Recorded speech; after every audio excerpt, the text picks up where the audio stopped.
bancada, Natália Barros. A gente vai bater um papo no dia de hoje com o vereador por Maceió, Rui Palmeira.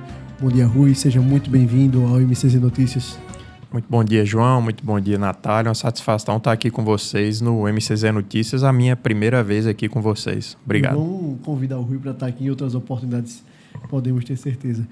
Rui, a gente vai falar um pouquinho, iniciar, sobre essa sua trajetória até chegar à Câmara Municipal de Maceió. Você que já foi deputado estadual, deputado federal, prefeito de Maceió. Como é hoje esse reposicionamento político chegando até a casa de Mário Guimarães? Olha, João, eu tenho gostado muito da Câmara Municipal nesse começo. Eu acho que são debates bastante relevantes que têm acontecido na casa de Mário Guimarães. E são pautas que surgem diariamente, né? Eu acho que a Câmara ela tem, por exemplo, uma capacidade de debate, uma capacidade legislativa, por exemplo, muito maior que as assembleias legislativas, né? Muita coisa de responsabilidade municipal. Então, a gente tem uma ampla gama de possibilidade de debate e isso está acontecendo. E, claro, com a experiência que eu tenho de já ter passado pelo Legislativo Federal, Legislativo Estadual e 2 vezes prefeito de Maceió, eu acho que eu consigo fazer um bom debate com meus colegas. Essa conexão, Rui, com a população, por exemplo, estando como vereador, ela é mais próxima do que estando como deputado estadual, deputado federal? É uma relação mais próxima entre essa população, essa comunidade? Certamente. Eu acho que as demandas surgem com mais força, as cobranças, os pedidos de auxílio, né? Eu tenho recebido diariamente várias solicitações, sobretudo com críticas à área de educação do município de Maceió, solicitando visita a escolas, a creches. Eu tenho ido toda semana fazer isso. Semana que vem estarei visitando pelo menos mais 2 creches que estão infelizmente, com obras inacabadas. Então, a gente tem feito essa cobrança ao Executivo Municipal e tem surtido efeito, né? Eu tenho recebido a devolutiva de algumas diretoras que, quando eu faço essas visitas, o município agiliza. Tem uma escola, por exemplo, que eu fiz a visita e estava lá obra parada e depois dessa visita o município já chegou com os trabalhadores, a obra foi retomada. Então, é uma outra forma de auxiliar a população de Maceió. Que eu acho, Rui, acredito que esse seja um dos grandes papéis do parlamentar. Não somente a crítica pela crítica, o parlar, né, ali na Câmara Municipal, enfim, criticar, mas estar em loco, observar de fato qual o problema real, ouvir as angústias dos trabalhadores, dos pais, enfim, dos responsáveis por esse alunato, principalmente. Pois é, trazer a solução, né, que é o que a população espera, né? E, vereador, você mencionou essa questão da educação, que é um tema que desde o início do ano, especialmente desde o início do ano letivo, né, vem se falando muito, algumas polêmicas, né, algumas falhas, inclusive, de gestão na educação de Maceió. E aí, só pontuando alguns, assim, mais por alto, a gente pode se aprofundar em cada um desses temas, né? A gente, desde o começo do ano, acompanhou a questão dos transportes escolares, né? Os contratos ali que não foram renovados, não saiu em tempo hábil, realmente, antes do ano letivo. Tem a questão do decreto da CEMED com relação aos PAEs, os profissionais de apoio escolar para as crianças no espectro autista. Tem outras denúncias de atrasos no pagamento dos monitores dos professores horistas. Então, assim, são situações que não são pequenas, mas vem acontecendo uma atrás da outra, né? E aí a gente já pode chamar isso, já pode falar essa situação de uma crise na educação de Maceió. E aí, Natália, emendando também, eu recebi particularmente algumas mensagens de alguns professores dizendo que eles não têm a questão do transporte, outro ponto do transporte importante público, né? Ele tem apenas aquele salário e tal, os monitores não têm ticket, né, do transporte público, enfim, agravando ainda mais essa situação. Eu diria a você que primeiro, o grande culpado de toda essa crise é o prefeito de JHC, que tem se eximido. Ele sequer fala sobre essa questão. Até brinquei ontem na sessão da Câmara que, enquanto a educação passa pela maior crise no município na última década, o prefeito estava falando da roda gigante da Pajuçara. Quer dizer, ele está completamente deslocado da realidade. E o que mostra que a educação nunca foi prioridade para o prefeito de JHC é o IDEB, né? Quando a gente assume, João, O meu antecessor teve, se não me engano, 15 secretários de educação em 8 anos. Então, era impraticável, o IDEB em queda, não atingia a meta. Eu tive a satisfação de ter a professora Ana Deise Dória, né, que foi... Competentíssima da UFAL. Uma pessoa que tinha já uma bagagem de reitora, já tinha sido secretária municipal em outra oportunidade. Primeiro, ela teve autonomia para montar a equipe. Montou da forma que ela quis. Então, a gente teve planejamento. Quando a gente assume Maceió, dentre as capitais nordestinas, era a penúltima colocada. A gente só estava à frente de São Luís do Maranhão. Após o meu segundo mandato, já em 2019, no IDEB de 2019, a gente já estava na 4ª colocação à frente do Recife, que é uma cidade que economicamente é muito mais forte que Maceió. Se a gente tivesse continuado com aquele trabalho, com planejamento, hoje a gente estaria com certeza na 3ª posição, pertinho de Fortaleza e Teresina, que são os destaques dentre as capitais do Nordeste. A gente teria passado já Salvador. Infelizmente, o que acontece? Maceió cai e agora a gente não é penúltimo, a gente é o último do Nordeste, o que mostra o descaso completo da atual gestão com a educação.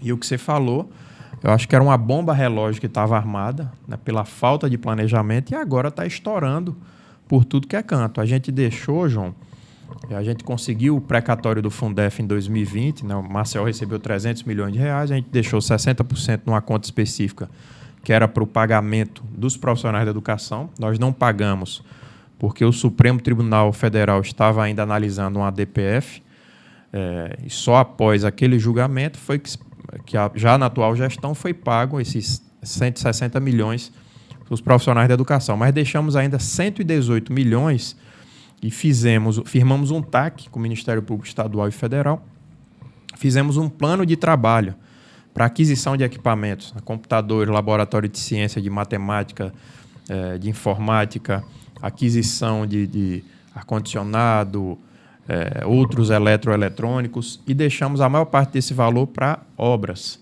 Seriam 7 novas creches, 20 novas quadras cobertas e uma dezena de reformas e ampliações de creches. A grande maioria dessas obras não saiu do papel ou está abandonada. Tive semana passada na escola Iedo Oliveira, lá no Village 2, uma área extremamente carente que precisa de mais salas de aula. A obra de ampliação está atrasada, está abandonada há mais de 2 anos. Era para ter sido entregue em 2022, abandonada. Fui a uma escola no Conjunto Carminha Benedito Bentes, obra de reforma paralisada. Fui à creche Rodrigues Alves, no Benedito Bentes, obra de ampliação, abandonada há mais de 1 ano. Semana que vem vou a mais uma creche, a Ana Carolina, lá no Estáquio Gomes, obra de ampliação, também abandonada. E irei também à Escola Zumbi dos Palmares, lá no Rosane Collor, obra de construção de um ginásio, um belíssimo ginásio foi projetado para aquela escola, também abandonada há mais de 1 ano. Mostra um completo descaso do prefeito que está desconectado da realidade dos problemas de Maceió. Rui, a gente pode dizer então que a casa ficou arrumada, o dinheiro ficou em caixa e não houve simplesmente a execução por falta de planejamento, incompetência. Houve uma descontinuidade que é natural, mas infelizmente o prefeito não priorizou a educação. O primeiro secretário era um professor da UFAL, uma pessoa que tinha um bom currículo, mas nunca teve autonomia.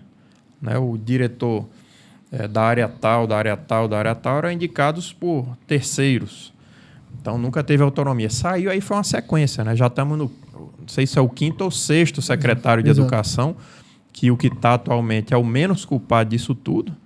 Por isso que eu digo que o grande responsável por todo esse caos é o prefeito JHC, que nunca priorizou a educação municipal. E aí, Rui, ainda tocando nesse tema educação, que é um tema muito caro e muito importante para a nossa sociedade, falar sobre a questão da licitação, que ela se findou, a questão da licitação do transporte. E aí a gente no final do ano, né? A gente se questiona, enquanto cidadão, enquanto parte da comunicação do Estado de Alagoas, é incompetência, porque tem lá a data, está datado. Será que essa mudança sequencial de secretários de educação, gente que não tem a capacidade técnica realmente para estar gerindo essa pasta, e a gente se questiona, como é que se finda uma questão de uma licitação de transporte, que é algo assim prioritário para aquelas crianças de 5, 6, 7, 8 anos. onde os pais, né, não podem estar acompanhando o seu dia a dia no cotidiano. Enfim, esse transporte escolar. Como é que você vê essa questão, principalmente essa questão da licitação aqui em Maceió? Nós deixamos o contrato assinado, João, em 2020. Fizemos uma licitação que ela é trabalhosa, naturalmente. Esse contrato teve validade de 5 anos, expirou agora em janeiro de 2025. Eu até disse no plenário, fui questionado por vereadores da bancada. Não, o contrato ainda está vigente. E uma semana depois eles próprios admitiram. O contrato perdeu a vigência. Claro. E eles não conseguiram sequer fazer um emergencial. A licitação foi publicada semana passada. Então, o município não tem mais vínculo contratual com a empresa, não conseguiu fazer um emergencial e muito menos a licitação. A licitação foi lançada agora. Se ela ficar pronta até o final do ano, será uma vitória. Mas a prefeitura tinha que ter lançado isso há pelo menos 1 ano e meio atrás, porque ela já sabia o prazo. Sabia que em janeiro de 25 o contrato iria vencer. E nesse meio do caminho poderia ter aberto e realizado um processo emergencial, se fosse o caso. Então, nem fez uma coisa, nem outra. Tampouco aditivou o contrato com a empresa que já estava prestando serviço. Então, realmente mostra a total falta de planejamento. Assim, a gente observa, né, que áreas estratégicas como educação, infraestrutura, assistência social deveriam, pelo menos, ser áreas assim, prioritárias, com um olhar ali mais dedicado do prefeito. E o que a gente vê é o contrário. Rui, outra questão que pega muito, que a gente tem noticiado recentemente, inclusive no portal da Folha de Alagoas e no Jornal Impresso, a questão, né, desses 1.200 cargos comissionados na gestão de Maceió, que vai beirar aí o impacto de pelo menos 160 milhões no orçamento anual. Como é que você vê aí esse grande quantitativo de comissionados e onde esse pessoal vai estar alocado na gestão? Olha, João, o que acontece é que Maceió ela transformou-se momentaneamente numa cidade muito rica. Maceió sempre teve a receita per capita a penúltima das capitais do Nordeste. A gente ficava ali pau a pau com São Luís. Então, nossa receita era muito baixa, sempre foi a receita própria. O que acontece? Com esse recebimento dos valores da Braskem, 1 bilhão e 700 milhões de reais, a prefeitura transformou-se numa cidade riquíssima. Quando a prefeitura usa esse dinheiro para fazer obras e melhorias, ótimo. O problema é que ela pode dizer, mas não é com esse dinheiro. Mas com esse montante de dinheiro, ela abre possibilidades de fazer outros gastos com recurso próprio. E ela escolheu fazer o pior dos gastos. Você cria, confesso que quando eu li essa notícia na Folha, eu tive dificuldade em acreditar. Você criar numa canetada só 1.215 cargos em comissão... No mínimo estranho. É uma aberração. E a gente até estranha, né? Um Ministério Público silente, porque na minha gestão, Ave Maria, todo dia eu recebia algum tipo de notificação de recomendação do Ministério Público. Eu vou até procurar o Ministério Público nos próximos dias para tratar de algumas questões do município, mas é impraticável. O município está gerando custos que lá na frente, e vou dizer para vocês, sem medo de errar, em 2027 o município vai ter muitas dificuldades financeiras, porque esse dinheiro da Braskem vai ter acabado e está se gerando alguns custos que você não vai ter lastro para cobrir. Quer dizer, só aí a gente falou em 160 milhões de reais em 4 anos, né? 40 milhões, para você ter uma ideia, João, eu fui ver o orçamento de algumas áreas. Todo o orçamento da Secretaria Municipal de Assistência Social esse ano é 36 milhões. Você vai gastar mais em 1.200 novos cargos comissionados do que todo o investimento em assistência social do município de Maceió. Então, estão criando alguns gastos. Os gigantinhos são uma ótima iniciativa. Está servindo as crianças, ótimo. Agora, a manutenção disso está sendo feita com recurso da Braskem.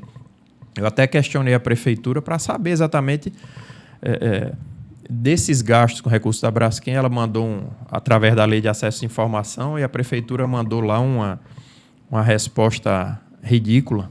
Diz que todos os gastos estão no portal da transparência e não estão. Então, não existe transparência para esses gastos da Braskem.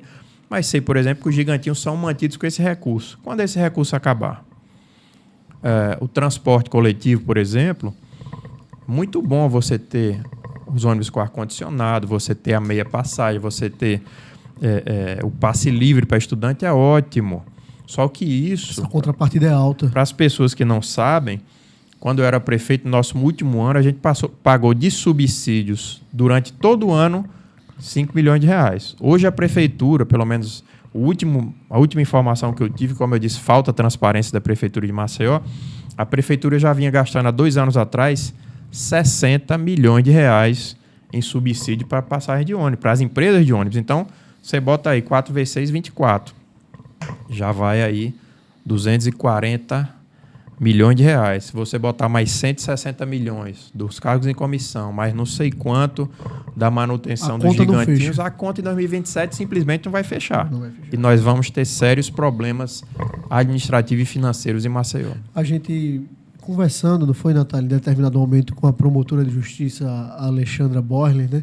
Ela falou justamente essa questão da assistência social. Foi uma crítica muito grande, inclusive, da promotora. Né, que muitas vezes está fugindo até do constitucional aqui na cidade de Maceió, ou seja, não se aplica o devido recurso na assistência, na saúde. Cortes, inclusive, em programas, por exemplo, do EJA para idosos, né? Na Secretaria na assistência à mulher, então teve cortes também. A pessoas com vulnerabilidade, né? Pessoas em situação de rua também tiveram cortes, né? Para além, inclusive, do tratamento hostil que essas pessoas recebem da própria gestão do prefeito JHC. Então, esses cortes indo somente falando de assistência social, que é uma área extremamente carente mesmo de recursos, de investimentos e estratégica. Então, o Ministério Público ele veio insistindo muito nisso, né? Até, inclusive, a votação do orçamento, né? Exatamente. A questão da assistência, a gente sabe que, ao longo dos anos,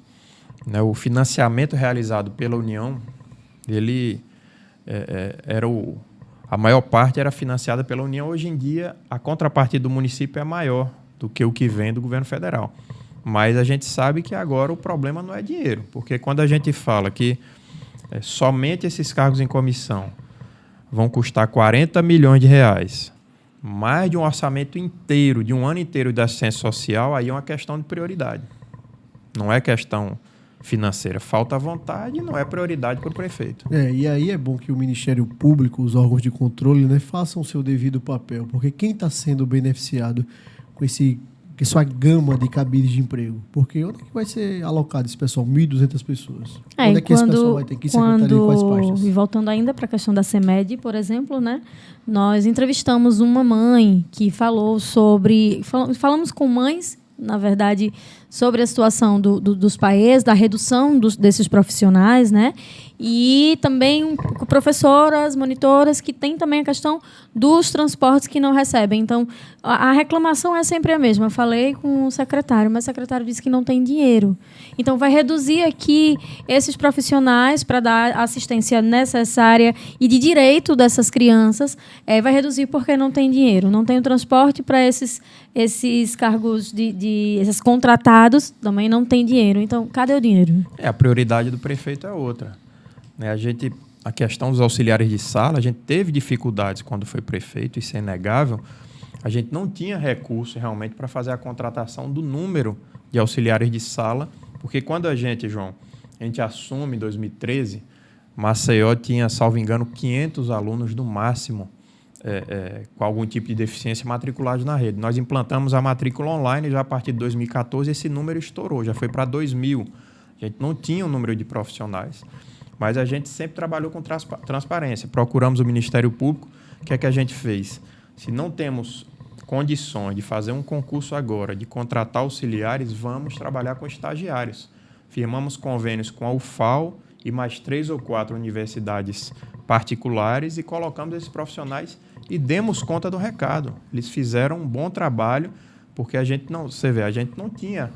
A quantidade de reclamações que tem hoje é uma coisa absurda, que chega nas minhas redes sociais, sobretudo no Instagram, e o secretário dizer que não tem dinheiro, o que não tem, na verdade, é a prioridade do prefeito, né? Porque a gente vivendo essa crise, e o prefeito fora de Maceió, não sei quantos meses, e cria 1.200 cargos comissionados, a um custo de 40 milhões ano, mostra que realmente a prioridade dele é outra. E falando ainda, Natália, Rui, sobre transparência, Ministério Público, a gente viu que a promotora Fernanda Moreira ela tem cobrado da gestão municipal, né, do Executivo, essa questão das emendas parlamentares. como elas são encaminhadas, como ela é feita, como ela é distribuída, quais são os valores. Por exemplo, recentemente a gente entrevistou a vereadora Teca Nelma.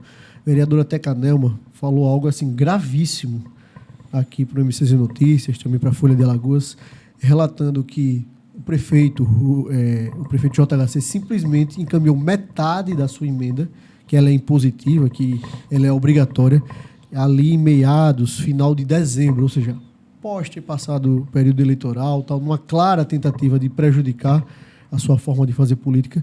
E aí ela revelou também que a outra metade não foi paga dentro do próprio exercício, dos 4 anos de gestão, e no último ano, que deveria ser obrigatório, no dia 31 de dezembro, ou seja, demonstrando claramente um caso de improbidade administrativa. Ela disse que tenta dialogar com o secretário Júnior Leão, que simplesmente disse, vou encaminhar o recurso. O prefeito não se sabe onde está aqui em Maceió, não fala nada sobre essa questão. Como é que você vê, Rui, essa questão dessas emendas, essa questão da transparência? Como é que você vai lidar com essa questão da Câmara Municipal? Olha, João, eu realmente vou apresentar emendas pela primeira vez ao orçamento do município enquanto vereador. Eu acho que a gente realmente tem que ter transparência, apresentar essas emendas para instituições sérias que fazem um trabalho de qualidade. Temos várias aí que fazem um trabalho de qualidade. Algumas têm nos procurado já no gabinete e algumas que não têm vínculo político nenhum comigo. Farei questão de ajudar. Mas claro que as emendas, a gente está vendo o que está acontecendo no Congresso, né? Isso virou um monstro que ninguém controla mais. O Supremo está tentando e tem que cobrar realmente transparência e um plano de trabalho, né? Hoje os vereadores de Maceió são 27, se você botar aí 2 milhões, são quase 50 milhões de reais de emendas que podem ajudar muito instituições, melhorias em bairros, mas claro que tem que haver, por exemplo, na minha opinião, se você encaminha emenda para alguma instituição, você tem que ter ali o plano de trabalho. Como é que essa emenda foi executada? Em que área? Por quem? Como? Então, tudo isso tem que ser passado. Infelizmente, essa transparência não tem acontecido. Inclusive, a vereadora Teca Nelma, ela mencionou que sim, que outros vereadores até da base do prefeito, eles tiveram esse benefício, esse privilégio de receber antes dela. Ela afirmou, né, quando questionada se ela achava que era algum tipo de perseguição, porque ela aí está num outro ponto, né, um outro posicionamento político. E aí ela disse que acha, sim, que é uma perseguição política, acha, sim, que... e questionou aqui, né, João? Por que eu só recebi depois da campanha? Por que eu só recebi uma parte ainda? Uma parte, vale salientar, e bastante atrasado, com bastante atraso. Então, essas situações mais específicas com um vereador, o senhor também, do seu ponto de vista, pode ser considerado uma perseguição política por estarem em bases diferentes? Certamente. Eu acho que se a vereadora Teca é oposição ao prefeito, só recebeu metade da emenda que é impositiva, existe uma lei que determina que o Poder Executivo tem que pagar dentro daquele exercício financeiro, no caso 2024. Se não pagou, eu acho que só o Ministério Público pode realmente agir e pressionar o prefeito para executar, para pagar essa emenda da vereadora Teca. Rui, você foi prefeito de Maceió e hoje nós temos uma, aspas, super pasta aqui em Maceió chamada FEMAC, onde existem grandes investimentos, onde existem contratações milionárias de shows.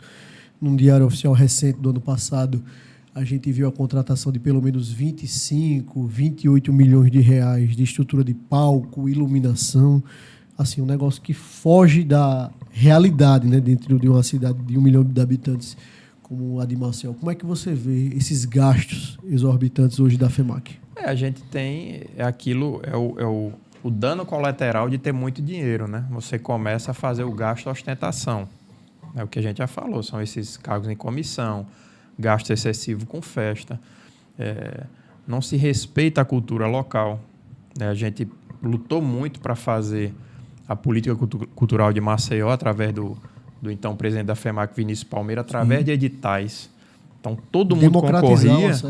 Pessoas que eram meus adversários políticos, que tinham ali algum movimento cultural, participavam e ganhavam aqueles editais e recebiam o recurso. Hoje a gente não vê mais os editais, então o que acontece é a escolha política. Vou botar o fulano, Beltrano e Cicrano aqui para tocar, para cantar, então se beneficia os amigos do rei, o que é muito ruim, né? Uma política que a gente conseguiu ao longo de 8 anos firmar também foi totalmente destroçada, e o que acontece são mega shows, mega palcos, beija-flor e outros gastos ostentação que estão acontecendo no município de Maceió, até quando a gente não sabe, né? Até quando durar esse dinheiro que foi repassado pela Braskem, que a gente sabe que logo, logo acaba. E desses gastos ostentações, Rui, como você colocou, tem o que chamou a atenção do senador Omar Aziz, que foi a questão da compra do Hospital do Coração, que hoje é o Hospital da Cidade. Ele disse claramente, durante a CPI da Braskem, que ali existia um sobrepreço na compra daquela unidade hospitalar, né? Como é que você vê essa questão de uma fala tão importante de um senador durante uma CPI e como isso pode reverberar, né, juridicamente, por exemplo, na atual gestão? Olha, é grave, obviamente, o que disse o senador Aziz. É claro que Maceió, o município, tem um hospital, é ótimo, é muito bom. A gente não sabe, volto mais uma vez, como está sendo custeado esse hospital. Se nós vamos ter sustentabilidade para manter esse hospital a partir de 2027. A gente tinha muita dificuldade para manter os equipamentos já existentes de saúde com o recurso que a gente recebia. Claro que hoje há um boom das emendas, né, das emendas PIX. A gente sabe que muito desse recurso vai para a área de saúde, mas a gente não sabe até quando ele é sustentável. Né? O hospital, repito, é muito bom, que presta serviço à sociedade. Agora, o que se diz é que vários andares dele continuam fechados. Eu não fui ainda, vou fazer questão de, nas próximas semanas, fazer uma visita para conhecer de perto, e o que tiver sendo bem feito, farei questão de mostrar, mas, claro, também o que não estiver funcionando, o que estiver sendo mal feito, vou mostrar. Rui, recentemente na Câmara de Maceió, você teceu algumas críticas ao prefeito da capital, falando da sua ausência aqui em Maceió, falando inclusive até de um lobby que o prefeito estaria fazendo lá em Brasília em relação à vaga, né, que está sendo disputada no STJ, né? E ali existe um acordo, uma tentativa de se colocar Marluce Caldas, que é tia do prefeito da capital. Fala um pouquinho sobre essa sua colocação na Câmara de Maceió, como você enxerga essa ausência do prefeito. Primeiro, o lobby para fazer da doutora Marluce ministra é absolutamente legítimo. Eu usei a palavra lobby no bom sentido da palavra, que é uma promotora que todos sabemos é capacitada, preparada, que pode representar bem Alagoas no STJ. O que não pode é o prefeito abandonar a cidade. O prefeito está há meses fora de Maceió, tem ficado em Brasília, onde quer que seja, e ele está alijado das discussões. O prefeito não deu um pio sobre toda essa crise na educação que a gente está vivenciando. Nenhuma palavra de alento para os pais de aluno com autismo, por exemplo, nenhum para a questão do transporte, nada, totalmente silente. E ontem até brinquei, a preocupação dele é com a roda gigante da Pajuçara. Então ele está em Nárnia, está em outro mundo, o prefeito JHC. Isso sim é grave, né? Deixou a prefeitura e foi cuidar somente dessa indicação. Até fiz um apelo, né, que o presidente Lula seja mais ágil, nomeie logo a doutora Marluce para liberar ele de volta. Para o prefeito voltar a enfrentar os problemas reais aqui de Maceió. E você acredita que o atual vice-prefeito de Maceió, Rodrigo Cunha, dá conta de administrar essa cidade na ausência do JHC? Olha, a gente tem, além de um vice-prefeito, tem um subprefeito, que é o João Caldas. Então, eu acho que Maceió tem prefeito até demais, né? O que falta é enfrentar os problemas, como eu já disse aqui, os da educação, que o prefeito, nem vice-prefeito, nem quem quer que seja, enfrenta esses problemas da educação.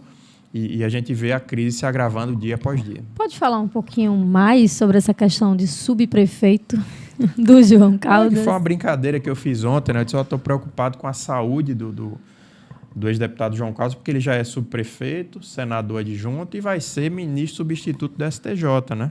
Não, todo mundo sabe da influência do pai do prefeito, do João Caldas I, na administração do município, né? Ele tem vários cargos, tem várias secretarias, isso aí não é novidade para ninguém aqui em Alagoas. Agora, por que, Rui, assim, uma pergunta a você que é do mundo político, tem vasta experiência, por que a todo custo o JHC ele tenta desvincular sua imagem do pai, tenta dizer que é um político outside, que não é do mundo político, mas é filho de política, Deodócio, que foi prefeita de Ibateguara, é filho do João Caldas, que foi deputado federal, e porque ele tenta, na sua visão, na sua ótica, descolar dessa imagem da família dele, que é tradicional política também aqui no estado de Alagoas.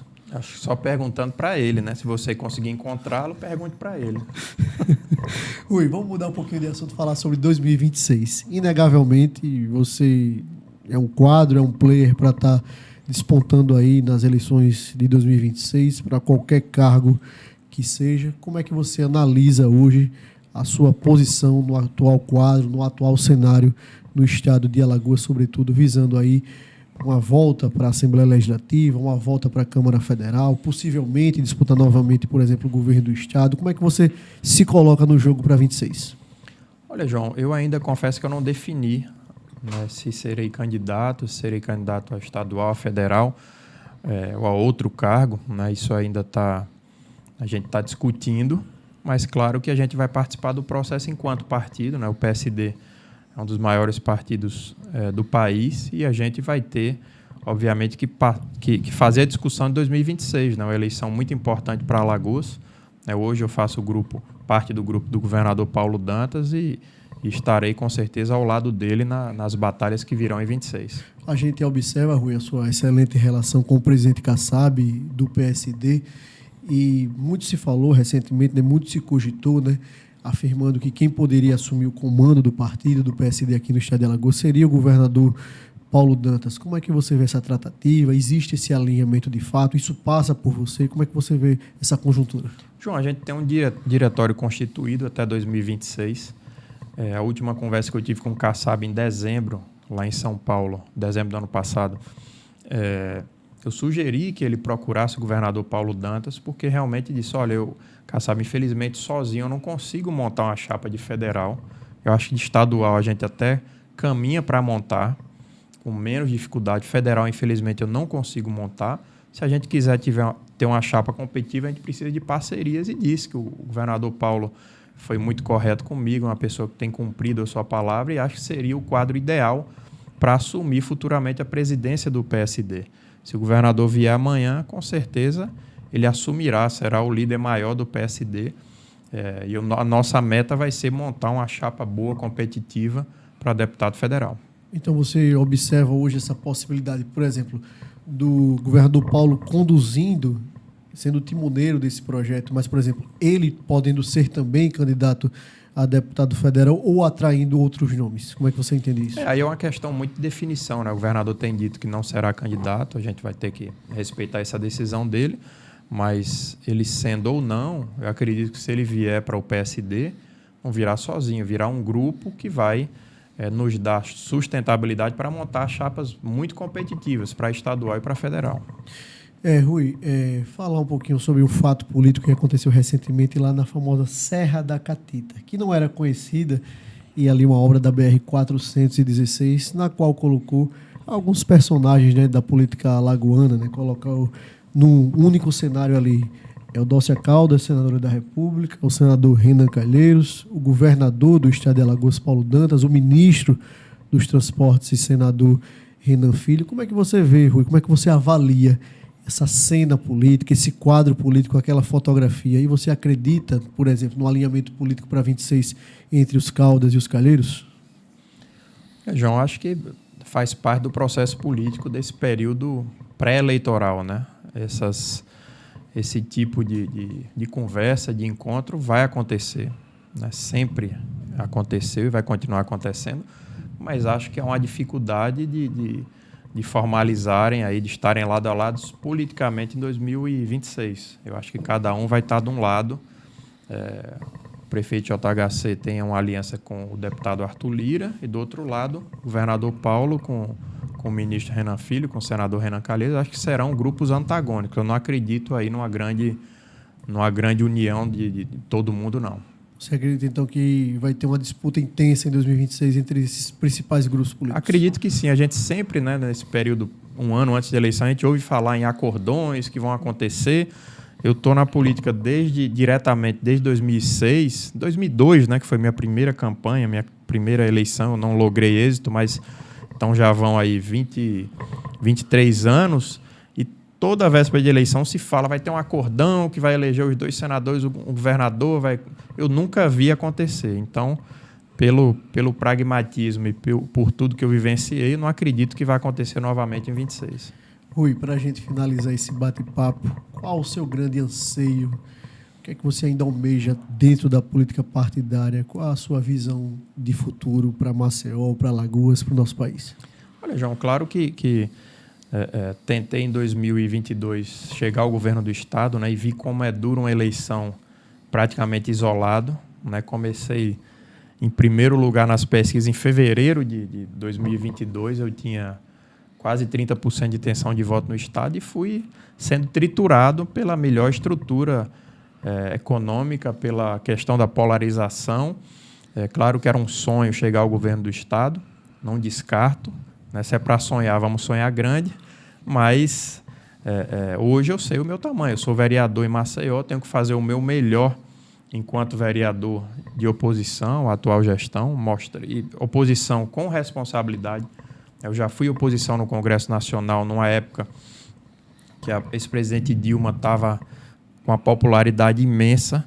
No Nordeste tínhamos 6 ou 7 deputados de oposição, em Alagoas eu era o único parlamentar de oposição ao PT e consegui fazer o meu papel, terminei sendo eleito prefeito de Maceió, depois reeleito. Então, trabalhar da melhor maneira possível, estar presente nos bairros. Como eu disse, semana que vem já estou visitando novas escolas, novas creches.